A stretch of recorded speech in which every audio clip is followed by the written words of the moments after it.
तो आज हम रामायण के एक ऐसे प्रसंग पर बात करेंगे जो भावनाओं, त्याग और कर्तव्य इन सब की कहानी कहता है। ये राज सिंहासन या किसी जिद की कहानी नहीं है, बल्कि दो भाइयों के बीच के गहरे, उलझे हुए प्रेम की कहानी है। हम बात करेंगे भरत और राम के उस मिलन की जो चित्रकूट के जंगल में हुआ था। हमारे सामने जो स्रोत हैं, वे इस घटना का एक बहुत ही काव्यात्मक और भावनात्मक वर्णन करते हैं। जरा उस माहौल की कल्पना कीजिए। अयोध्या का सिंहासन खाली है, राजा दशरथ का देहांत हो चुका है और राम को 14 साल का वनवास। और इसी उथल पुथल के बीच भरत को एक ऐसा राज्य मिलता है जिसे उन्होंने कभी मांगा ही नहीं था। तो एक तरफ भरत अपराधबोध और पश्चाताप में डूबे हुए हैं। लेकिन चित्रकूट में क्या हो रहा है, वहां का माहौल कैसा? हाँ, और ये सवाल बहुत जरूरी है क्योंकि ये सिर्फ दो भाइयों के मिलने की कहानी से कहीं ज्यादा है। ये असल में व्यक्तिगत प्रेम और सार्वजनिक कर्तव्य, जिसे हम धर्म कहते हैं, उसके बीच का एक बहुत बड़ा तनाव है। एक भाई का धर्म, एक बेटे का धर्म और एक राजा का धर्म, ये तीनों यहाँ आपस में टकरा रहे हैं। और हम देखेंगे कि कैसे इन दोनों पात्रों ने अपने अपने धर्म को निभाया, जिससे ये प्रसंग भारतीय संस्कृति में त्याग का एक अमर प्रतीक बन गया। तो चलिए भरत से शुरू करते हैं। सिंहासन ठुकराना एक बात है, लेकिन भरत तो उससे कहीं आगे चले गए। उन्होंने राजसी वस्त्र त्याग कर एक तपस्वी का वेश क्यों धारण कर लिया? नंगे पांव, जटाएं, क्या ये सिर्फ उनका दुख दिखाने का एक तरीका था? ये दुख से कहीं ज्यादा था। ये एक बहुत शक्तिशाली राजनीतिक और सांकेतिक कदम था। जरा सोचिए, जब वो तपस्वी के वेश में अयोध्या की पूरी प्रजा अपनी तीनों माताओं और गुरु वशिष्ठ के साथ निकलते हैं, तो वो एक संदेश दे रहे हैं। वो कह रहे हैं, मैं राजा नहीं हूँ, मैं तो एक याचक हूँ।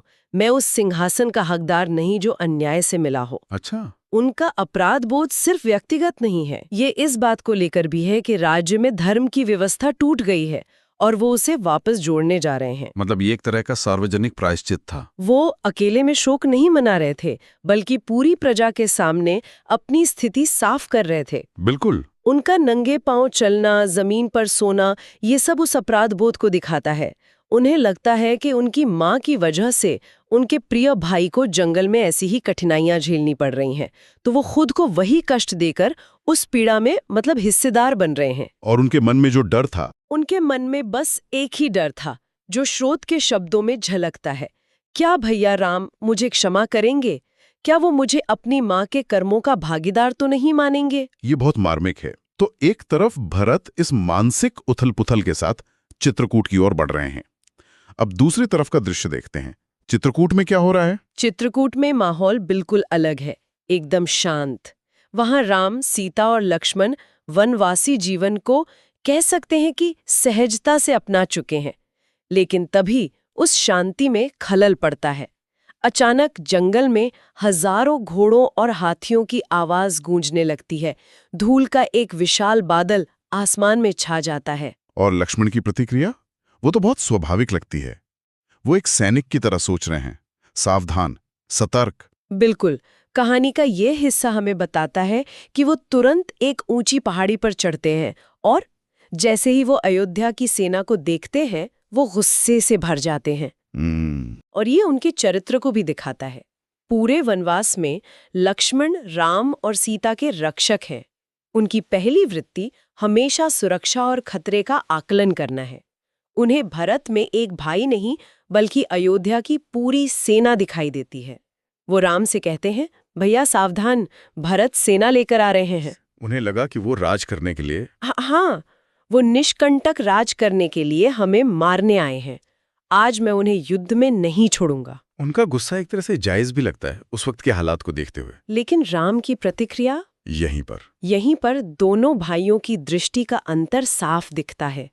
लक्ष्मण को एक संभावित खतरा, एक सेना दिखाई देती है, जबकि राम उसकी पीछे की मंशा यानी भरत के प्रेम को देखते हैं। स्रोत के वर्णन पर जाएं तो राम मुस्कुराते हैं। हाँ, और लक्ष्मण को शांत करते हुए कहते हैं, लक्ष्मण, तुम भरत को नहीं जानते। वो हम पर हमला करने नहीं आ रहा, वो हमसे मिलने आ रहा है। ये सेना शत्रुता की नहीं, प्रेम की है, जो हमें खोजती हुई आई है। ये राम के चरित्र का एक बहुत महत्वपूर्ण पहलू है, सतह से परे देखने की उनकी क्षमता। वाह, तो मंच तैयार है। एक भाई जो सब कुछ लौटाने आया है और दूसरा जो कुछ भी लेने को तैयार नहीं। मुझे तो कल्पना करने में भी तनाव महसूस हो रहा है। स्रोत इस मिलन का वर्णन कैसे करते हैं? स्रोत इस दृश्य को बहुत ही भावुक तरीके से चित्रित करते हैं। जैसे ही भरत दूर से राम को एक पेड़ के नीचे जटाधारी वेश में बैठे देखते हैं, वो दौड़ पड़ते हैं। वो भूल जाते हैं कि उनके साथ कौन है। वो राजकुमार नहीं रहते, बस एक छोटे भाई बन जाते हैं। और फिर वो क्षण आता है जब वे आमने सामने होते हैं। हाँ, और उस क्षण में कोई संवाद नहीं है, सिर्फ भावनाएं हैं। भरत राम के पैरों पे गिर पड़ते हैं और उन्हें पकड़कर रोने लगते हैं। उनकी आवाज गहर जाती है। काफी देर तक कोई कुछ नहीं बोल पाता। राम उन्हें उठाते हैं, गले लगाते हैं, उनकी जटाओं से धूल साफ करते हैं और अपनी गोद में बिठाते हैं। जब भरत कुछ बोल पाते हैं तो उनके शब्द क्या होते हैं? उनके शब्द बहुत शक्तिशाली हैं। वो कहते हैं, भैया, ये राज्य मेरा नहीं, यह अपराध है। माँ कैकेयी के कर्मों का बोझ मैं नहीं उठा सकता। आप लौट चलिए, अयोध्या आपकी, हम सबकी प्रतीक्षा कर रही है। यहाँ वो राज्य को अपराध कहते हैं ना, विरासत या अधिकार नहीं। बिल्कुल। और ये शब्द अपराध बहुत वजन रखता है। इसका मतलब है कि वो इसे एक अवैध कब्जे के रूप में देखते हैं, एक ऐसी चीज जो धर्म के विरुद्ध है। वो अपनी माँ के किए को उलटना चाहते हैं और धर्म की उस व्यवस्था को फिर से स्थापित करना चाहते हैं जो टूट गई है। और राम का जवाब क्या होता है? जाहिर है वो गुस्सा नहीं होता है। नहीं, वो बहुत शांत रहते हैं। वो भरत को समझाते हैं, भरत, तुम जो कह रहे हो वो राज्य धर्म है और तुम सही हो। राजा को राज करना चाहिए, लेकिन एक पुत्र धर्म भी होता है। पिता ने मुझे वनवास का वचन दिया था और पुत्र का पहला धर्म पिता की आज्ञा और उनके वचन का पालन करना है। मैं उनके वचन को झूठा नहीं कर सकता। ये राज्य धर्म और पुत्र धर्म का जो संघर्ष है, ये बहुत दिलचस्प है। एक तरफ लाखों लोगों का भविष्य है और दूसरी तरफ एक पिता को दिया गया वचन। हाँ, और यही इस प्रसंग का केंद्रीय संघर्ष है। भरत का तर्क यही था कि आपकी अनुपस्थिति में न्याय, सुरक्षा और व्यवस्था टूट जाएगी। ये आपका व्यक्तिगत मामला नहीं है, ये राज्य धर्म का सार है। तो क्या कोई ये तर्क दे सकता है कि राम का अपने वचन पर अड़े रहना एक तरह की जिद थी, कि वे पुत्र धर्म के लिए पूरे राज्य धर्म की बलि दे रहे थे? ये एक बहुत ही वैध सवाल है और कई लोग ये तर्क देते भी हैं। लेकिन स्रोत के दृष्टिकोण से राम एक मिसाल कायम कर रहे थे। वे ये दिखा रहे थे कि धर्म का पालन व्यक्तिगत सुविधा या सामाजिक दबाव पर निर्भर नहीं करता।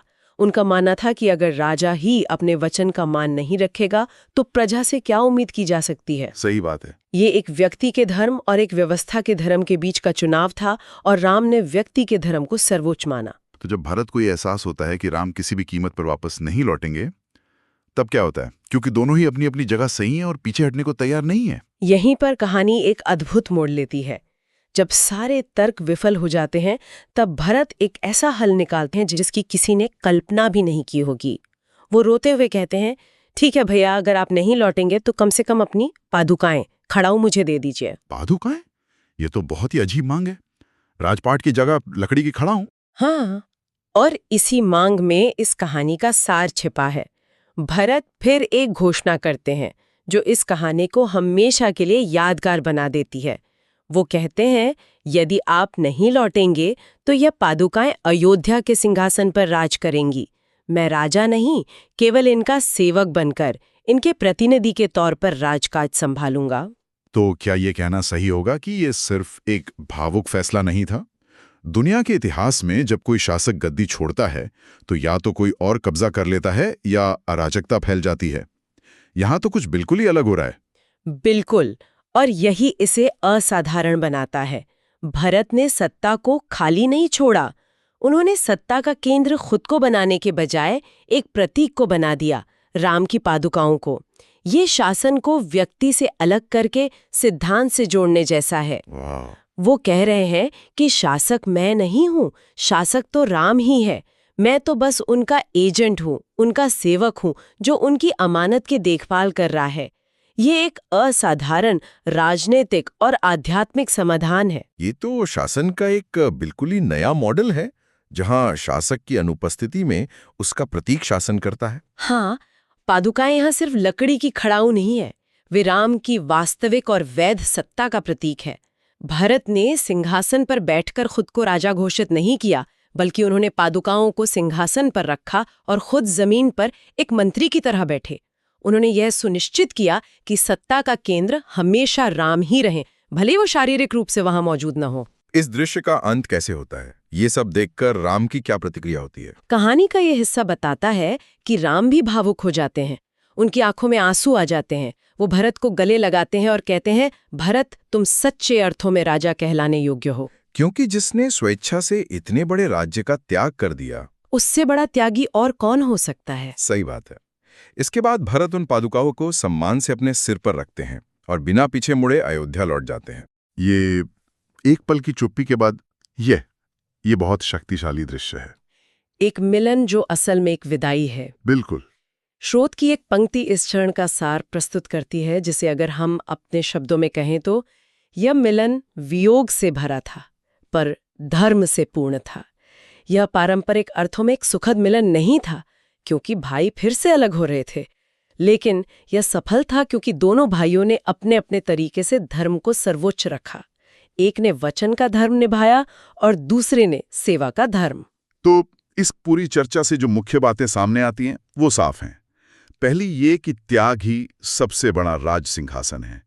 भरत ने त्याग करके जो सम्मान पाया वो शायद राजा बनकर भी नहीं पा सकते थे। और दूसरी ये कि प्रेम अधिकार जताने से नहीं बल्कि कर्तव्य निभाने से महान होता है।